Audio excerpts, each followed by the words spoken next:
Nós vamos falar hoje sobre os pronomes e sobre os aspectos gramaticais dos pronomes. Vamos começar relembrando os pronomes pessoais. Pronomes pessoais são aqueles que fazem referência às pessoas do discurso. A primeira, quem fala, a segunda, com quem se fala, e a terceira, de quem se fala. Então vamos passar para o estudo dos pronomes pessoais, do caso reto, são aqueles que figuram como sujeito de um verbo, são aqueles que conjugam o verbo. Os pronomes pessoais, do caso reto, você pode ver agora em sua tela. Temos aí os pronomes do singular, eu, tu, ele, ela, e nós temos os pronomes do plural, nós, vós, eles, elas. Você pode estar se perguntando, mas cadê o pronome você e seu plural, vocês? O pronome você e vocês são pronomes pessoais de tratamento, ou seja, são pronomes oriundos de uma forma de tratamento antiga, né? Vossa mercê, que hoje, né, a gente usa como você e já figuram como pronomes normais na língua. Então vamos ver agora alguns exemplos de uso desses pronomes do caso reto. Eu canto mal. Aí nós temos o pronome eu, o pronome da primeira pessoa do singular, né, conjugando o verbo cantar. Então, se a gente fosse conjugar esse verbo, a gente teria eu canto, tu cantas e por aí vai. O pronome eu é um pronome pessoal do caso reto exatamente porque funciona como sujeito desse verbo, dessa oração, né? Eu canto mal. Vamos ver outro exemplo. Tu cantas bem. Aí já temos o sujeito, né, alterando aí o sujeito diferente, sujeito tu cantas, também um pronome pessoal do caso reto. E assim a gente poderia fazer com os outros, né? Ele, ela canta, nós cantamos, vós cantais, eles cantam. Ela fala rápido. Aí nós temos o pronome pessoal do caso reto, ela, né, se refere à terceira pessoa do singular, gênero feminino. E agora nós podemos passar para um outro exemplo. Você fala lento. Veja que o uso do ela e do você se faz com a mesma configuração verbal. Ela fala, você fala. Por que isso acontece? Os pronomes pessoais de tratamento, embora se refiram, como nesse caso, à segunda pessoa do discurso, né, ou seja, a pessoa com quem se fala, veja quando a gente diz você, a gente está, na verdade, falando com um interlocutor, né, ou seja, a segunda pessoa do discurso. Então, embora se refiram à segunda pessoa do discurso, concordam sempre na terceira pessoa gramatical, ou seja, assim como os pronomes ele e ela. Além dos pronomes pessoais do caso reto, que funcionam como sujeito, que conjugam o verbo, nós temos os pronomes pessoais do caso oblíquo átono. Os pronomes pessoais do caso oblíquo átono são aqueles, né, então, que não vão vir acompanhados de preposição. Então, eles funcionam como objeto, mas eles não vêm preposicionados. Os pronomes oblíquos átonos a gente pode ver agora. Temos aí os pronomes de singular, né, me para a primeira pessoa, te para a segunda, e os pronomes se, o, a, lhe para a terceira pessoa. Isso no singular. No plural nós temos nos, primeira pessoa do plural, vos, segunda pessoa do plural, e se, os, as, lhes para a terceira pessoa do plural. Além dos pronomes do caso oblíquo átono, nós temos os pronomes pessoais do caso oblíquo tônico, que são aqueles que são empregados após preposição. Vamos vê-los então. Pronomes mim, comigo, pronomes ti, contigo, pronomes si, consigo, ele e ela, no singular. No plural temos nós, conosco, vós, convosco, si, consigo, eles, elas, no plural. Bem, então agora vamos passar para alguns exemplos em que a gente pode verificar, né, os usos desses pronomes. Veja. Ela não entregou o livro a mim. Temos aí o pronome ela, veja que ela entregou, é o pronome que conjuga o verbo, portanto é um pronome pessoal do caso reto. Entregou o livro a mim. Veja que após a preposição a, vai aparecer um pronome do caso oblíquo, né? E esse pronome é um pronome tônico, é um pronome do caso oblíquo tônico. Vamos ver outro exemplo. Ela não me entregou o livro. Continuamos tendo aí pronome ela se comportando como sujeito, um pronome pessoal do caso reto, né? E depois nós temos aí o pronome me. Veja que o pronome me é um pronome objeto, mas que não aparece após preposição. É um pronome do caso oblíquo átono. Eu emprestei o carro a ela. Veja que quem emprestou aí fui eu. Eu, o pronome que está conjugando o verbo, né? Então, eu, pronome pessoal do caso reto. Emprestei o carro a ela. O ela que aparece aí, você poderia se perguntar, ah, não é um pronome do caso reto, já que ela também a gente tem no caso reto, mas ela não está conjugando nenhum verbo aí, né? É um pronome do caso oblíquo tônico, inclusive aparece após a preposição a. Eu lhe emprestei o carro. Aí continuamos tendo o pronome do caso reto eu, e agora o pronome que aparece substituindo a ela é o pronome lhe, que não aparece após preposição. É um pronome do caso oblíquo tônico. Ele me viu. O elemento que conjuga o verbo aí é o pronome ele, né? Ele viu. E ele viu quem? A mim. Só que aí aparece o pronome me, né? Pronome me, que é um pronome pessoal do caso oblíquo átono. Eu entreguei o livro a ele. Novamente, temos o pronome eu, pronome do caso reto, e o pronome ele. Seria do caso reto ou seria do caso oblíquo tônico? Veja que ele não é um pronome que conjuga verbo nesse caso aí, né? É um pronome que aparece como objeto após preposição a, ele, né? Após a preposição a.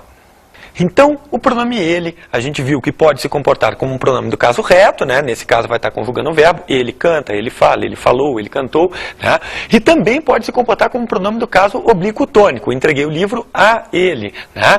Ela saiu sem ele, e por aí vai. Só que há outro caso de uso do pronome ele, em que a gente não tem uma construção padrão, uma construção aceita pela norma padrão.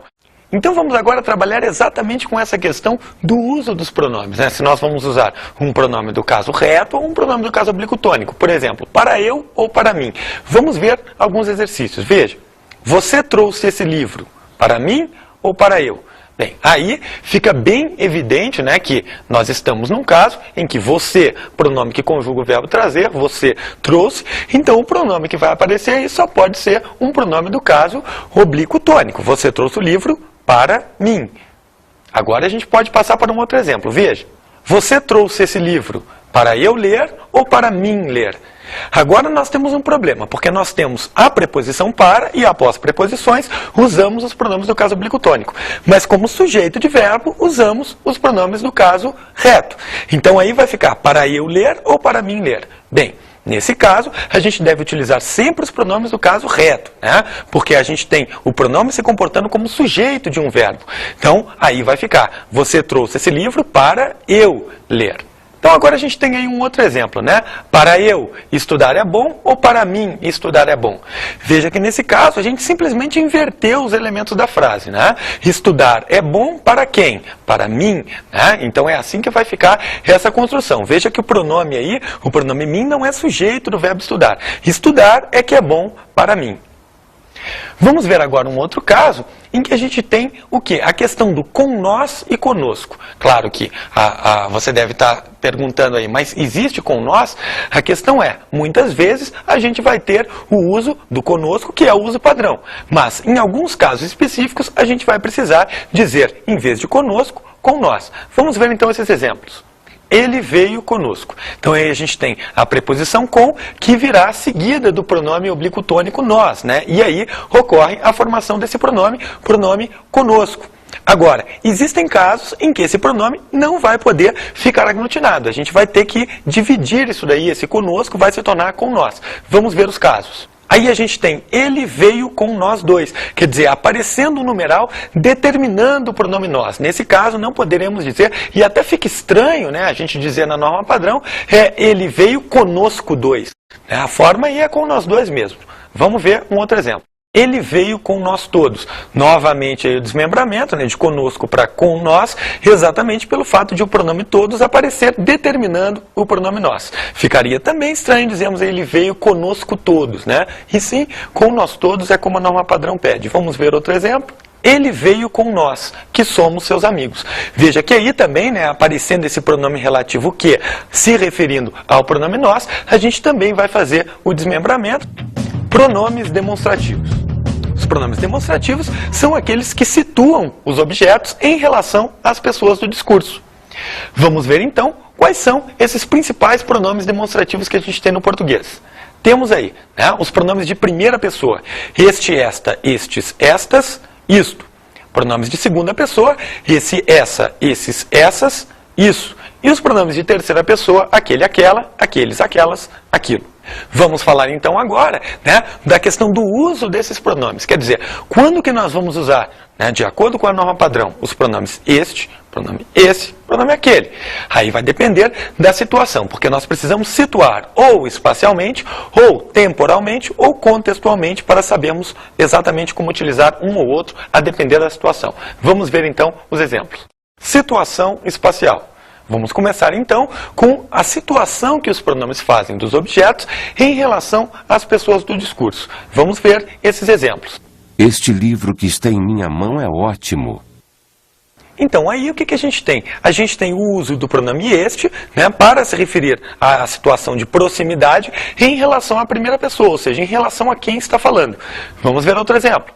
Esse livro que está em tua mão é ótimo. Nesse caso aí, o pronome esse está situando o objeto em relação, né, de proximidade com o interlocutor, com o ouvinte. Vamos ver agora outro exemplo. Aquele livro que está na mão dela é ótimo. No caso aí, o pronome aquele está indicando que o livro, né, o objeto em questão, não está próximo nem do falante, nem do ouvinte, nem do interlocutor. Então, vamos ver agora a situação temporal, né? Ou seja, os casos em que os pronomes demonstrativos são empregados para poderem situar os objetos no tempo, né, em relação ao tempo. Vamos ver então os exemplos. Este ano está sendo ótimo. Este ano está sendo ótimo. Quer dizer, nesse exemplo aí, o que a gente tem? A gente está, evidentemente, falando do ano presente. Se eu digo que está sendo ótimo, este ano só pode ser o ano presente. O pronome, então, de primeira pessoa se refere, então, ao presente, né? Vamos ver agora um outro exemplo. Veja. O ano de 2001 foi ótimo para mim. O que você estava fazendo esse ano? O ano de 2001 foi ótimo para mim. O que você estava fazendo esse ano? Quer dizer, esse ano se referindo naturalmente a um ano passado, né? A um ano que já passou. Vamos ver agora outro exemplo. Não gostei do ano de 2001. Aquele ano foi péssimo para mim. Não gostei do ano de 2001. Aquele ano foi péssimo para mim. Nesse caso aí, estamos empregando para nos referirmos a um tempo passado o pronome de terceira pessoa, o pronome aquele. E por que estamos fazendo isso? Estamos fazendo porque nesse caso aí, o falante quer dar um distanciamento temporal, né? Quer indicar que esse tempo está distante psicologicamente. Então, essa é a razão do emprego do aquele nesse caso. Vamos ver agora, então, a questão de como os pronomes situam contextualmente. Situação contextual. Veja. O problema é este. Você fala muito. Nesse caso, estamos empregando o pronome de primeira pessoa exatamente para indicarmos que o termo sobre o qual a gente quer falar ainda vai aparecer, né? O problema é este qual ainda está para ser citado. Então, o problema é este, você fala demais. Se nós fizéssemos o contrário, a gente usaria os pronomes de segunda pessoa. Veja, você fala muito. Esse é o problema. Estamos empregando agora o pronome de segunda pessoa, o pronome esse, para fazermos referência àquilo que foi mencionado anteriormente. Há casos, porém, em que a gente precisa retomar dois elementos. E aí, como é que a gente faz nesses casos? Vamos ver um exemplo. Paula e Florisbela chegaram ao colégio. Esta, bastante feliz. Aquela, bastante deprimida. Neste caso, o pronome esta retoma o elemento que está mais próximo com oposição de dois elementos, Paula e Florisbela. O pronome esta se refere a Florisbela, que é o elemento mais próximo. O pronome aquela se refere a Paula, que é o elemento mais distante. Pronomes indefinidos. Vamos começar, né, tentando ver alguns aspectos gramaticais desses pronomes indefinidos. Começamos com o pronome algum. Veja esses exemplos. Algum livro te dará a informação que buscas. Nesse caso aí, o pronome algum, anteposto ao substantivo, acaba assumindo um valor afirmativo, positivo. Veja o que acontece agora nesse outro exemplo. Livro algum te dará a informação que buscas. O pronome algum, posposto ao substantivo, acaba assumindo uma carga negativa, né? Livro algum, livro nenhum te dará a informação que buscas. Vamos ver agora o caso do pronome outro. Né? Vamos ver alguns exemplos, então, em que esse pronome aparece. Veja, ela não queria contar outra piada. Né? Veja que nesse caso aí, nós tiramos, inclusive, um pressuposto de que ela já tinha contado uma. Né? Pronome indefinido outro, aí gerando pressupostos, informações que ficam implícitas aí nessa frase. Vamos ver agora outro exemplo. Os alunos estudiosos reclamaram, os outros não disseram nada. Nós temos, nesse caso, o pronome outro se referindo aos restantes, se referindo aos demais. Né? É outra carga semântica. Vamos ver outro exemplo. Ela disse a ele que não queria mais ser a outra. Veja que nesse caso aí o pronome outra está assumindo claramente uma função substantiva, né? Aí a gente tem um valor semântico equivalente a amante. Ela disse a ele que não queria mais ser a outra, a amante. Vamos ver agora o caso do pronome cada. Os livros custaram R$10 cada. Nós temos aí um exemplo de construção que representa, na verdade, um desvio em relação à norma padrão. Por quê? O pronome cada, ele deve vir sempre acompanhando o substantivo, ou então nas expressões cada um, cada qual. No exemplo que nós temos aí, o pronome cada não acompanha substantivo, e é por isso que essa frase está representando, na verdade, um desvio em relação à norma padrão. Poderíamos corrigi-la, poderíamos pô-la de acordo com a norma se escrevêssemos da seguinte maneira: os livros custaram R$10 cada um. Nesse caso, nós temos então uma adequação dessa frase à norma padrão, né? Poderíamos também adequá-la de outra maneira. Veja, cada livro custou R$10. Pronome cada, nesse caso, acompanhando o substantivo livro. Vamos ver agora os exemplos com o pronome todo. A eleição mobilizou toda a cidade. Quer dizer, o pronome todo, no singular, né, todo, toda, o que vai acontecer? Pode ser que ele peça ou não o artigo. E nesse caso, a interpretação dada à frase será distinta. Nesse caso aí, né, se a eleição mobilizou toda a cidade, significa que ela mobilizou cada cidade, qualquer cidade, todas as cidades. Se a gente puser o artigo, veja a diferença que vai fazer. A eleição mobilizou toda a cidade. Ou seja, nesse caso aí estamos falando de uma cidade especificamente. A eleição mobilizou a cidade toda, a cidade inteira. Mudou, portanto, com o artigo, a carga semântica do pronome indefinido. Vamos ver outro exemplo. Todo mundo gosta de salada de frutas. Nesse caso aí, né, sem o artigo, essa expressão significa qualquer um, qualquer pessoa. Todo mundo gosta de salada de frutas. Se a gente puser o artigo, porém, a interpretação será outra, será equivalente ao mundo inteiro. Veja esse exemplo. Todo o mundo condenou a ação dos terroristas. Nesse caso, foi o mundo todo, o mundo inteiro. Vamos agora ao pronome todos, no plural, né? Todos, todas. Então, nesse caso aí, no caso do pronome todos, o artigo ele vai aparecer sempre que aparecer um substantivo após o pronome todos. Então, apareceu o substantivo, aparecerá obrigatoriamente o artigo, né? Independentemente da carga semântica que o todos e todas vai assumir. Então, vamos ver agora alguns exemplos. Encontrei todos. Como aí não aparece substantivo, não vai, evidentemente, aparecer o artigo após todos. Outro exemplo.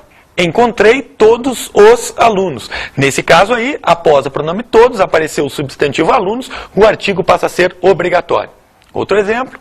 Encontrei todos 5. Nesse caso aí, não apareceu o substantivo, né? Apareceu um numeral após todos, portanto, o artigo não vai aparecer.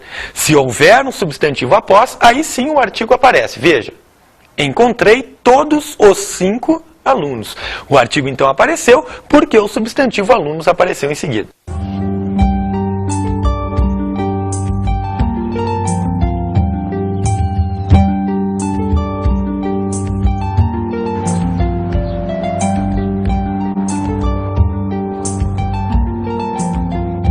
Ninguém. Como as nome, cavaleiro? Todo mundo. Eu em nome, todo mundo. E meu tempo todo inteiro, sempre buscar dinheiro. E sempre nisto me fundo. Ninguém. E eu em nome, ninguém. E busco a consciência. Berzebu, esta é boa experiência. Dinato, escreve isto bem. Dinato, que escreverei, companheiro? Berzebu, que ninguém busca consciência e todo mundo dinheiro. Ninguém.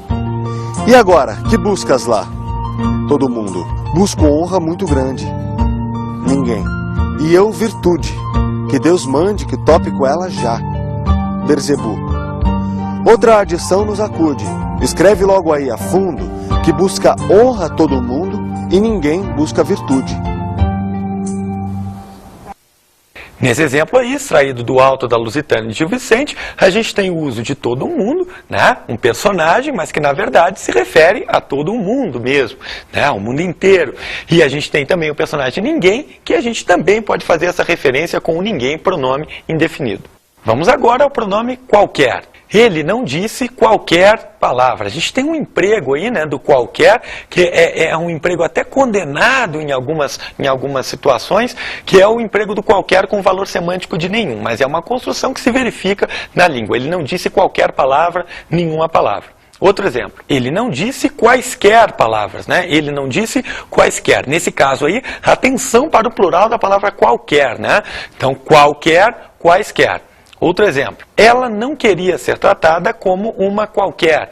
Notem que nesse caso aí, o pronome qualquer acaba assumindo verdadeiramente um papel substantivo. Ela não queria ser tratada como qualquer pessoa, mas nesse caso, uma qualquer, né? Qualquer se pondo aí como núcleo nesse sintagma nominal.